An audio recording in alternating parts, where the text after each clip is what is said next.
Yaba 推出高清超短焦雷射便攜式投影機 K38S， 新機體積細小，只係重1.8公斤，而且耗電量極低，能夠做到真正便攜。內置 Android 12 TV Dongle， 支援原生 Netflix 同埋 Disney Plus 等串流應用程式，搭載3色 RGB 雷射光源，最高支援 1080p 輸出，兼容 4K HDR 信號輸入，投射比達到0.18:1。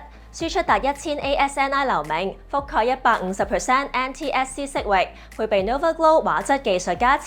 其餘特色功能仲包括 MEMC 流暢度補償、自動對焦、梯形校正、障礙迴避等等。最近仲追加咗色域色彩設定選單功能，令到色彩控制更加專業精準。內置一對總輸出達到30W 嘅 JBL 杜比立體聲喇叭。